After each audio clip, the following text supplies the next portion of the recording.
Are you ready to break free from the doubts and limits holding you back?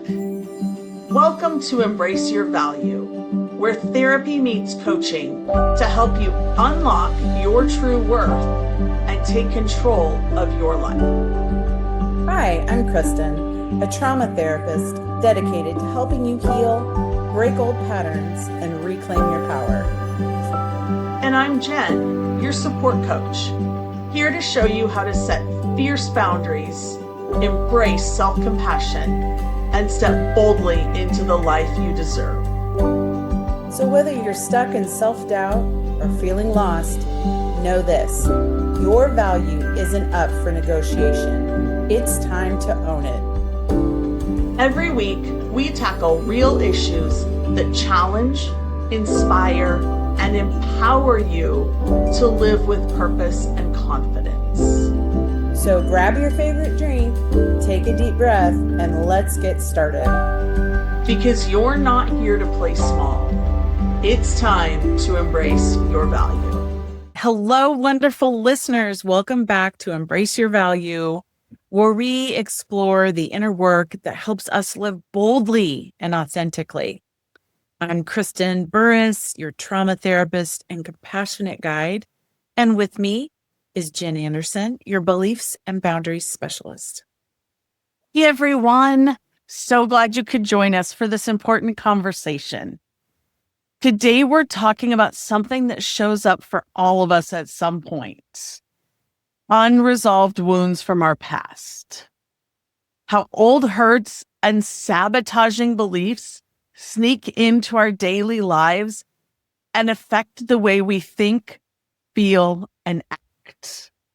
It's amazing how our past sometimes shows up when we least expect it, triggering old pain or limiting beliefs that we thought we had left behind. But the good news is we don't have to stay stuck in those patterns. There is hope and healing.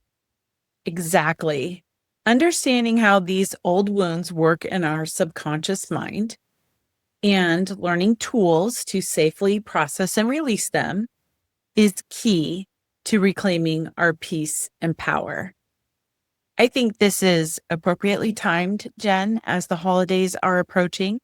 And that is when a lot of times people will have these old wounds come up. So let's start with why they keep resurfacing. Our brains store emotional memories very differently than factual ones. When a current event has even a hint of similarity to a past traumatic or painful experience, that emotional wound can reactivate if it has not been processed and resolved. That's so right. Even if today's situation is safe or unrelated, that old upset floods back and can cause us to overreact emotionally. I know I have dealt with it, and I see clients who feel stuck in self-doubt or behavior patterns they can't explain until we trace back to an unresolved childhood belief, like I'm not worthy, or I have to be perfect to be loved, or I just can't do anything to please you. I think that's a big one too. So there's always these little things that we can trace it back to. Right. And those beliefs generally start very early on in childhood.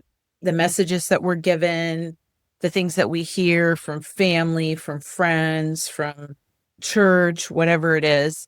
So when we hear things enough, they become like automatic programs and they sort of run silently in the background. So we don't really notice what's going on. We don't realize that they're influencing us until we notice those emotional reactions that feel disproportionate to the situation that we're in, or that don't make any sense in the context. Some signs listeners might watch for include repeated self-sabotage, feeling triggered by certain people or ideas, internal chatter filled with shame or fear, or even noticing that you feel different around certain dates and times of year, because that can trigger emotions as well. For sure. And knowing that these patterns exist, Jen and I are both pattern people, noticing that they exist and recognizing them and even naming them, right? Not just saying this is true, but also saying this is this thing. That's kind of the first step to working through this and resolving these things. So these are some components of PTSD, right? Having something trigger this old memory, that is one of the criteria. So it's not your fault that you carry these wounds around. These are things that happen to you. You do have the power to heal them if you choose to do so. Let's talk about some tools for processing and releasing. Because once we notice these old wounds showing up, we need to be able to safely work through the emotional intensity. So, Kristen, what tools do you and your clients use in therapy? So many different things. We did a whole episode on it, and I think that that's a good one to revisit. But I would say the standbys, the foundational things to do are grounding. That's probably the number one thing. And here's why. It's like anchoring yourself in the present moment. And the thing that I say to my clients is then is not what happened to you then that's triggering you, the memories, the thoughts, the person, the time of year, whatever it is, that is not what's happening right. Those are feelings about an event or situation that happened. The fact is today we're safe, which is what you said earlier. Like, even though we know the situation that we're in right now is safe, we can still get triggered. So grounding in the here and now, we can do that through breath, the in for 3, hold for 3, out for 6. Body awareness, the somatic exercises, figuring out where in your body things are manifesting and noticing them. We can also use our senses. We've talked before about the 5, 4, 3, 2, 1 method, utilizing all of your 5 senses in order to ground in reality. All of these things work to calm your nervous system, right? Because when we get triggered, we're fearful. We're in an anxious state because we feel that there's a threat. So we need to calm the nervous system, and that keeps us from getting overwhelmed. Breath work is simple and powerful, and you can do that anywhere at any time. We have to breathe anyway. We might as well breathe with a purpose, and that can help reset your emotional state. And I often encourage clients to do daily check-ins. Check in with yourself and see how things are going. Ask yourself what you need. Maybe you need rest. You can also ask yourself what you're feeling right now. Is this something that's connected to something in the past? So I'm going to give you a little example, and it's a little bit different than what you might actually be thinking.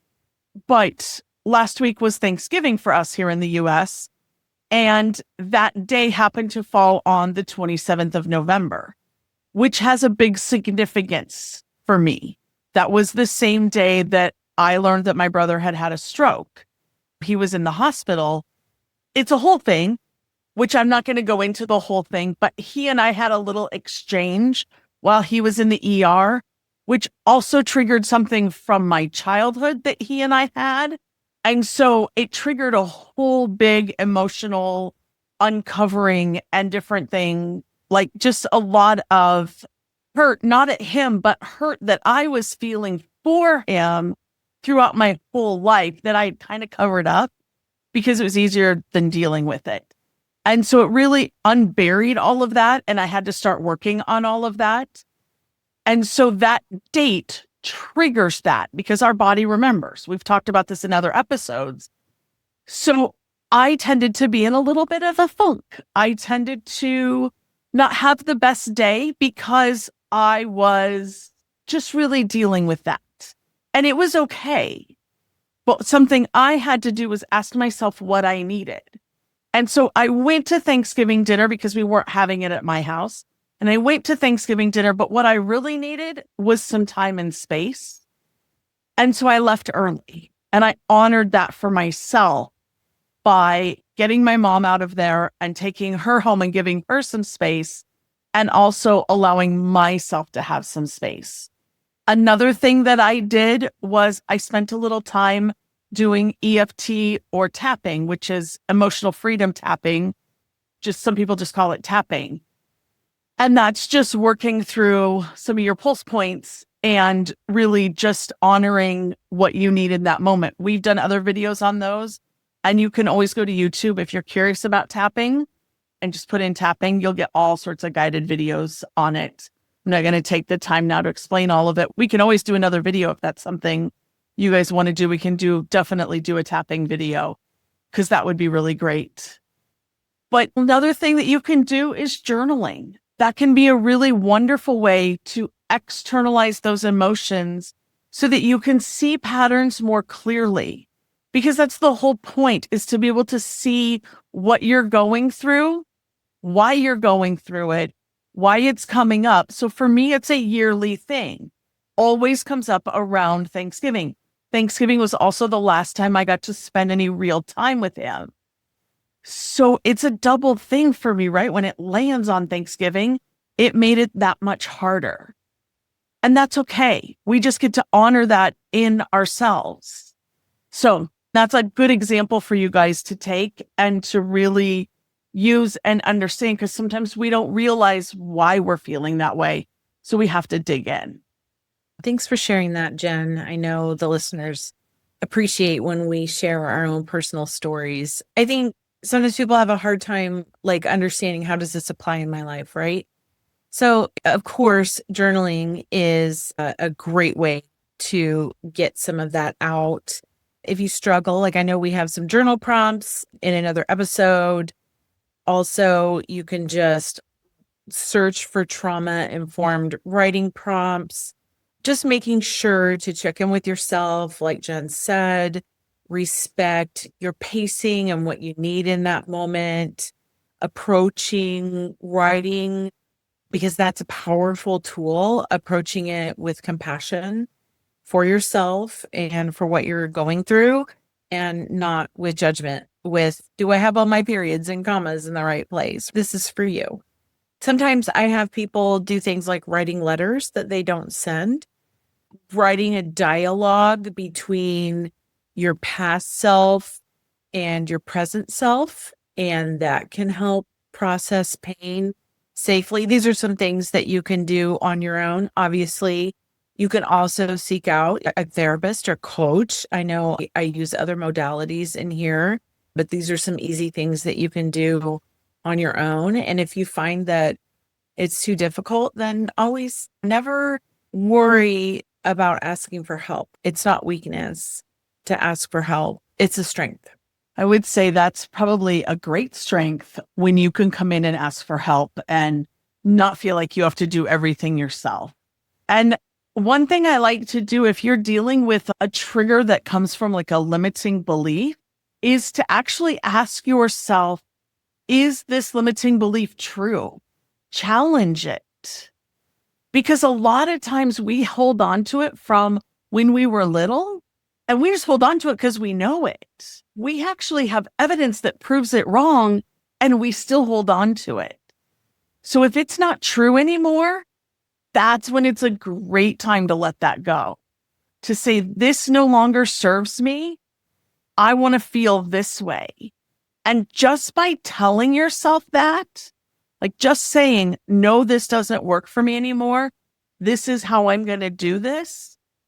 That will start making a small shift. And every time you do it, it'll get better and deeper and really work out well. And another thing you can do is you can pair some affirmations with these questions. So if your limiting belief is, I'm not worthy, ask yourself if that's true. The honest answer to that is always no, because we have inherent worthiness just by breathing. So we're always worthy just by being here. So then you can start to build in a daily affirmation of, I have worth just by being me. and just working on that, or something that you're going to believe and you're going to be able to do. But those will make your mindset shifts so much more meaningful. Absolutely. And I think people discount the power of affirmations and speaking kindly to ourselves.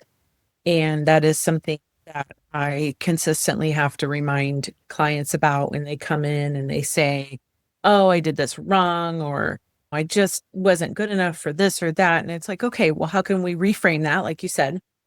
And how can we put a more positive aspect and perspective on it? So before we move on, and we've done this before, but let's do it again because I think it's been a while. It was one of our very first videos, but let's just take a minute together and I will lead a little bit of a brief breathing, grounding exercise. It calms the nervous system. So I'd like our listeners, our viewers to experience this calming tool. So Jen, if you would indulge me to do this with me. All right. Absolutely. If you're driving, though, please make sure that you're not closing your eyes and doing all that. Yes. So this can absolutely be done eyes open, right? And actually, I say to a lot of people, I'm glad you brought the driving stuff up. I say that to a lot of people because we have to breathe anyway. If we're getting triggered while we're driving, this is a really good thing. But yes, eyes open, of course. Okay. So again, 3, 3, 6. So it's in for 3 through your nose. Hold for 3, and then out for 6, like you're blowing bubbles. So I'll do it, and then you guys can do it too. All right. So in for 3, hold for 3, out for 6,